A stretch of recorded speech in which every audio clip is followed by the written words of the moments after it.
सभी भक्तों को श्री शिवाय नमस्तुभ्यम हर हर महादेव ओम नमः शिवाय। तो जैसा कि आप सभी जानते हो, ज्येष्ठ का महीना बड़ा महीना कहा जाता है। इसी महीने में हमें पशुपतिनाथ जी का व्रत शुरू करना चाहिए यदि हम पहली बार व्रत कर रहे हैं तो। और यदि आप पहली बार व्रत कर रहे हो और आपको ये ज्ञात नहीं है कि ज्येष्ठ के महीने में व्रत शुरू करना चाहिए, तो भी आप फिर किसी भी सोमवार से व्रत शुरू कर सकते हो। लेकिन कहा जाता है कि, या गुरुजी ने अपनी कथा में ये कहा था कि ज्येष्ठ के महीने में यदि आप व्रत करते हो तो आपको निश्चित रूप से मनोकामना पूर्ति होती है, आपके मनवांछित फलों की प्राप्ति होती है। तो जो कल मैंने आपको 4 उपाय बताए थे संतान प्राप्ति, वंश वृद्धि के लिए, आज उन्हीं से 4 डिफरेंट उपाय यानी कि विभिन्न उपाय आपके सामने लेकर आए। अब ये उपाय किनके लिए हैं? जो घर से बाहर नहीं जा सकते, जिनको घर पर ही रहना पड़ता है, किसी न किसी कारणवश शिव मंदिर उनसे बहुत दूर है, या फिर कोई ऐसा कारण है जिसकी वजह से वो मंदिर में जाकर उपाय नहीं कर सकते। कोई ना कोई रीज़न होगा, तो उनके लिए मैं आज आपके सम्मुख में 4 उपाय प्रस्तुत कर रहा हूँ। ये 4 उपाय संतान प्राप्ति, वंश वृद्धि के लिए है। चारों उपाय आपको घर पे ही करने, घर से बाहर भी नहीं जाना इन उपायों को करने के लिए। सफ़ेद आंकड़े की जड़ वाला दूसरा उपाय आज आपको इस वीडियो में बताने वाला हूँ कि किस प्रकार से आप घर बैठकर उस उपाय को कर सकते हो।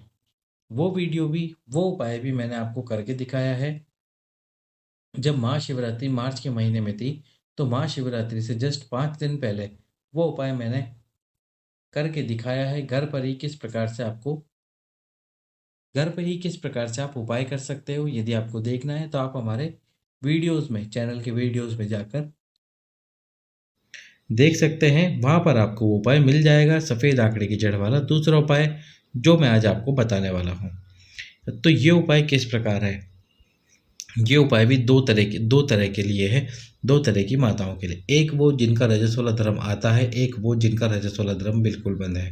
पहले जिनका रजस्वला धर्म बिल्कुल बंद है उनके लिए है। उनको क्या करना है? रजस्वला धर्म बंद है तो सोमवार से 3 दिन पहले यानी कि रविवार, शनिवार और शुक्रवार, ये 3 दिन ध्यान कर लेना है। ये 3 दिन हो गए। अब आपको क्या करना है? बुधवार या गुरुवार के दिन इस जड़ को लेकर आना है।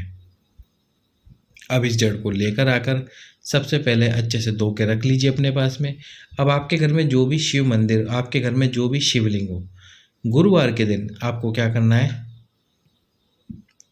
जड़ को लेकर आ गए। अब शुक्रवार के दिन सुबह सुबह, पूरे दिन भर में कभी भी, वैसे तो आप कोशिश कीजिए सुबह सुबह ये उपाय करने के लिए। 4 वस्तुएं अपने पास में रख लीजिए। दूध जो कि कच्चा हो, दही दूध से ही निर्मित होता है, शहद और साथ में घी। घी यदि गाय का है तो अच्छी बात, नहीं है तो कोई बात नहीं। अब सफ़ेद आंकड़े की जड़ को तुमरुका जी का नाम लेकर, कौन से महादेव? तुमरुका जी का नाम लेकर, तुमरुकेश्वर महादेव का नाम लेकर शिवलिंग पे समर्पित कर दो। वैसे ये आप उपाय शिव मंदिर में भी कर सकते हो, लेकिन शिव मंदिर में उपाय करने पर एक समस्या होगी जो मैं आपको आगे बताता हूँ। तुमरुका जी के नाम से आपने वो जड़ समर्पित करी। अब समर्पित करने के बाद में सबसे पहले आपको दूध समर्पित करना है उस जड़ के ऊपर। दूध समर्पित कीजिए, बाबा से प्रार्थना कीजिए तुमरुकेश्वर महादेव के नाम से। फिर दही समर्पित करना है आपको उसी जड़ के ऊपर। फिर शहद समर्पित करना है जड़ के ऊपर और घी समर्पित कर देना है। ये चारों वस्तुएं समर्पित कर दीजिए। अब इसके बाद में आपको उस जड़ को थोड़ी देर बाद उठाकर किसी प्लेट में अपने घर पर ही रख लेना है। प्लेट में घर पर रख लीजिए। अब इसके बाद में दूसरे दिन फिर से आपको क्या करना है? शुक्रवार को आपने ये उपाय किया। अब शनिवार के दिन आपको फिर से सुबह सुबह ही उस जड़ को उठाना है जिस प्लेट में आपने रख रखा है। फिर से शिवलिंग पर समर्पित करना है तुमरुका जी का नाम लेकर। फिर से हमको वही 4 वस्तुएं समर्पित करनी है, जिसमें सबसे पहले नंबर पर हो गई दूध, दूसरे नंबर पर दही, तीसरे नंबर पर शहद, चौथे नंबर पर घी। इस प्रकार से समर्पित करके अब इस जड़ को वापस शिवलिंग पे से उठाकर उसी प्लेट में रख देना है। अब हमको रविवार के दिन फिर से, तो ये शुक्रवार के दिन, शनिवार के दिन 2 दिन हो गए। तीसरे दिन रविवार के दिन आपको तीसरे दिन की पूजा करनी है, जिसमें फिर से हमको जड़ समर्पित करनी है और जड़ समर्पित करके फिर से दूध, दही, घी और शहद, ये चारों वस्तुएं समर्पित कर देनी है। रविवार के दिन पूरी पूजा करके इसके बाद में सोमवार के दिन आपको सुबह सुबह, अब उस जड़ को क्या करना है? सोमवार के दिन सुबह सुबह प्लेट में से उठा लेना है आपको। प्लेट में से उठाकर अब इस जड़ को शिवलिंग के ऊपर से 21 बार घुमाना है तुमरुकेश्वर का नाम लेते हुए। कौन से महादेव? तुमरुकेश्वर महादेव का नाम लेते हुए 21 बार शिवलिंग पे से जड़ को घुमा लेना है।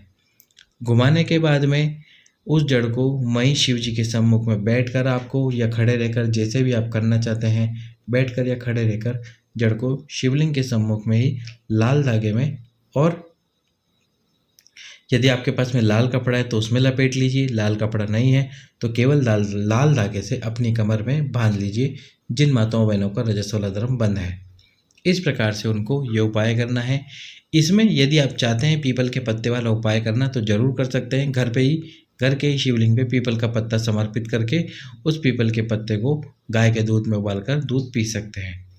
ये हो गया घर पे ही सफ़ेद आंकड़े की जड़ वाला उपाय। अब जिन माताओं बहनों का रजस्वला धर्म आता है उनको अपने रजस्वला धर्म से 3 दिन पहले, वो स्वयं ये पूजा नहीं कर पाएंगी तो घर के किसी सदस्य से, अपने पति से, अपनी सास से, या कोई ऐसा व्यक्ति जो शिव भक्ति में लीन हो उससे ये उपाय करवाए।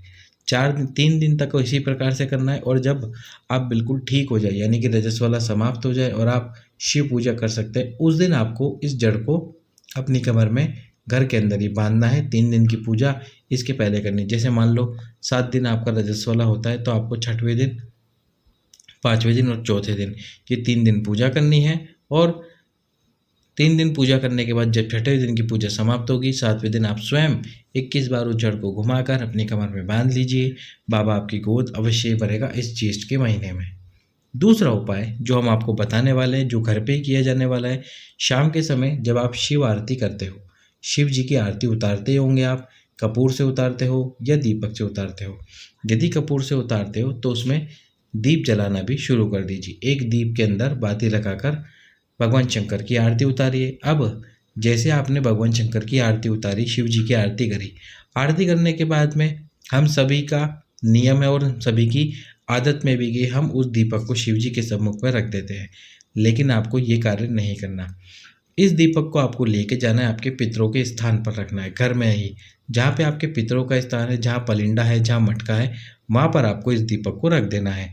प्रतिदिन इसी प्रकार से शिव की आरती उतार कर इस दीपक को वहाँ रखिए और आपके पितरों से कामना कीजिए कि हे मेरे पूर्वजों, और शंकर जी से कामना कीजिए कि मेरी गोदी, मेरी झोली अवश्य ही भर दीजिए।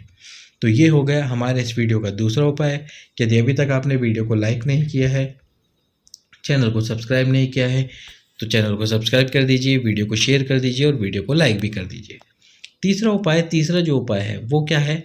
वो है तुलसी के क्यारे के पास का उपाय। यानी कि आपको क्या करना है, रविवार को छोड़कर तुलसी के क्यारे के पास में प्रतिदिन एक दीप प्रज्वलित करना है। और तुलसी का क्यारा होना चाहिए चौकोर। चौकोर कैसे? जिस भी गमले में आपने तुलसी का पौधा लगा रखा है, माता तुलसी लगा रखी है, तो जब आप उसको ऐसे ऊपर से देखोगे तो वो इस प्रकार से चौकोर दिखना चाहिए। यदि गोल गमला है तो गोल गमले में आप तुलसी लगा सकते हो, समस्या नहीं। लेकिन यदि गोल गमले के पास में आप दीप प्रज्वलित करोगे तो आपको ऐश्वर्य प्रदान करेगा, संतान प्रदान नहीं करेगा। और यदि षड आकृति का क्यारा है जिसमें आपने तुलसी लगा रखी है तो वह आपको धन की प्राप्ति कराएगा। तो इसलिए आपको एक छोटा सा गमला खरीद के ले आना है जिसको हम ऊपर से देखें तो वो चौकोर दिखाई दे, और उस गमले के पास में, ना कि अंदर जहाँ पर माता तुलसी लगी हुई, उस गमले के अंदर मत दीप प्रज्वलित करना, बाहर उस गमले के पास में आपको दीपक प्रज्वलित करना है। दीपक प्रज्वलित करते समय माता तुलसी से प्रार्थना कीजिए कि हे माँ आद्य शक्ति, हे माँ तुलसी हम पर कृपा करो। हे और माता पार्वती का भी स्मरण कीजिए, हे माता आद्यशक्ति, हे शिव शंभु, मेरी इस मनोकामना को पूर्ण कराना। तो पहले शिव शक्ति का स्मरण कर लो, उसके बाद में माता तुलसी के पास में जाकर ये दीप प्रज्वलित कर दो। घी का दीप आपको प्रतिदिन प्रज्वलित करना है। अब आप पूछोगे कि इसमें बात कौन सी लगानी है, तो जब हम वंश वृद्धि, संतान प्राप्ति के लिए उपाय कर रहे हैं तो हमको ज़रूर से ज़रूर लंबी बात लगानी चाहिए। लंबी बात लगाइए। अब कुछ माताएं बहनें बोलेंगे कि तुलसी के क्यारे के पास लंबी बात नहीं लगती, तो गुरुजी ने अपनी ही कथा में कहा था कि जब भी आपकी कोई विशेष कामना होती है तो आप तुलसी के क्यारे के पास बात को लगा सकते हो। तो ये हो गया हमारे इस वीडियो का तीसरा उपाय। अब चौथा उपाय है, घर में यदि आपके बेलपत्री का वृक्ष लगा हुआ है तो उस एक बेलपत्री के वृक्ष के नीचे प्रतिदिन आपकी कामना करते हुए एक दीप प्रज्वलित करें बेलपत्री के वृक्ष के नीचे। यदि मान लीजिए आपके घर में बेलपत्री का वृक्ष नहीं है, तो आपको क्या करना है, जो एक दीप आप प्रज्वलित कर रहे होगे वो करोगे आपके घर के मुख्य द्वार पर। जो आपका घर है उसका जो मुख्य द्वार है, मेन डोर है, उस मेन डोर के पास में। और मेन डोर के पास में जो दीप प्रज्वलित करोगे वो लंबी बात का दीप प्रज्वलित करना, और उसकी जो बात है वो आपके घर की तरफ रखना, ना कि सड़क की तरफ। घर की तरफ रखना और घर की तरफ रखकर दीपक प्रज्वलित करना। आपको निश्चित रूप से प्राप्ति होगी संतान की, क्योंकि एक माता ने पत्र लिखकर बताया था कि उन्होंने केवल 2 दीप प्रज्वलित करके प्रदोष के दिन, एक बेलपत्री के वृक्ष के नीचे और एक अपने घर के मुख्य द्वार पर, केवल ये 2 दीप प्रज्वलित करके संतान प्राप्ति की है। तो मैंने तो आपको 4 उपाय बताए हैं जो आप घर बैठकर ही कर सकते हैं। यदि आपका विश्वास दृढ़ है तो निश्चित रूप से इन उपायों को कीजिए। ज्येष्ठ महीना समाप्त होते होते आपको खुशखबरी जरूर मिलेगी। सभी भक्तों को श्री शिवाय नमस्तुभ्यम। हर हर महादेव।